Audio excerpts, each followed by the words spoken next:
পেঁপে অনেকেরই অপছন্দের খাবার, কিন্তু এর অনেক পুষ্টিগুণ আছে, তাই মাঝে মাঝে বাড়িতে পেঁপে রান্না করতে হয়।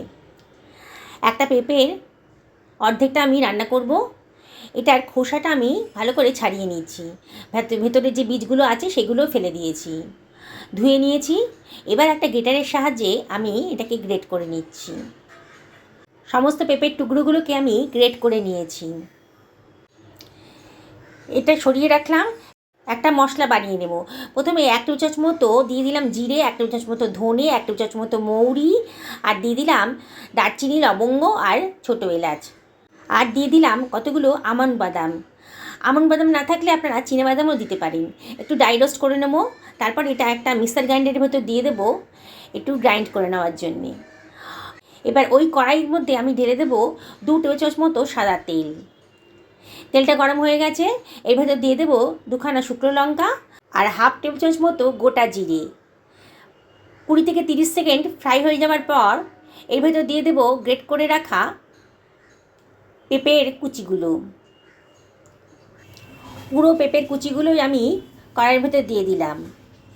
এবারে এর ভেতর দিয়ে দিচ্ছি কেটে রাখা তেজপাতার টুকরো, আর দিয়ে দিলাম একটা টমেটো কুচি, আর এর ভেতর দিয়ে দিচ্ছি 1/2 টেবিল চামচ মতো হলুদের গুঁড়ো, 1 টেবিল চামচ মতো ধনের গুঁড়ো, 1 টেবিল চামচ মতো জিরের গুঁড়ো, আর 1/4 টেবিল চামচ মতো লঙ্কার গুঁড়ো।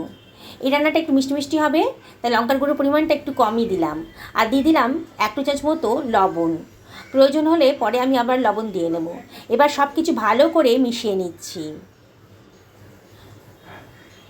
গ্যাসের ফ্লেমটা হাইতেই রেখেছি, অনবরত নাড়তে হবে। আমি এখানে জল ইউজ করিনি। পেঁপের গা থেকে যে জল বেরোবে তাতেই কিন্তু আমার পেঁপেগুলো সেদ্ধ হয়ে যাবে। একটু নাড়াচাড়া করতেই পেঁপের গা থেকে কিন্তু অনেক জল বেরোচ্ছে। এবার আমি ঢাকা দিয়ে রাখলাম 8 থেকে 10 মিনিটের জন্যে, মিডিয়াম টু লো ফ্লেমে। প্রায় 10 মিনিট বাদে ঢাকা তুলে আবার একটু নাড়াচাড়া করে দিচ্ছি। দেখুন পেঁপের টুকরোগুলো একেবারে সেদ্ধ হয়ে গেছে, একেবারে কুচু করে কাটা ছিল। এর ভেতর দিয়ে দিলাম কতগুলো কিশমিশ, আর দিয়ে দিলাম 2 টেবিল চামচ মতো গুঁড়ো দুধ। আপনাদের কাছে গুঁড়ো দুধ না থাকলে পারে লিকুইড দুধও দিতে পারেন। দুধ দিলে রান্নার টেস্টটা কিন্তু খুব বেড়ে যায়। আর যে ভাজা মশলাটা বানিয়ে রেখেছিলাম 2 টেবিল চামচ মতো, সেই ভাজা মশলাটা দিয়ে দিলাম। দিয়ে আবারও সব কিছু ভালো করে মিশিয়ে নিচ্ছি। রান্নাটা খুবই টেস্টি, লুচি, রুটি, পরোটার সাথেও কিন্তু দারুণ লাগে। 1 টেবিল চামচ মতো দিয়ে দিলাম ঘি। এবার এটা ঢাকা দিয়ে রাখছি রেস্টিং টাইমে মিনিট 5। গ্যাসের ফ্লেমটা অফ করে দিয়েছি। মিনিট 5 বাদে আমি দেখুন রান্নাটা কিন্তু পুরো কমপ্লিট হয়ে গেছে। পেঁপের এই তরকারিটা এত সুন্দর খেতে হয়, খেয়ে কিন্তু কেউ বুঝতেই পারবে না যে এটা পেঁপে দিয়ে তৈরি করা হয়েছে। দেখুন আমি এটা সার্ভ করে দিয়েছি।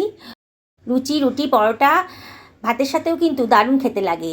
আপনারা অবশ্যই বাড়িতে একবার ট্রাই করবেন। আর কাউকে না বলে দিলে কেউ বিশ্বাসই করবে না যে এটা পেঁপে দিয়ে বানানো হয়েছে।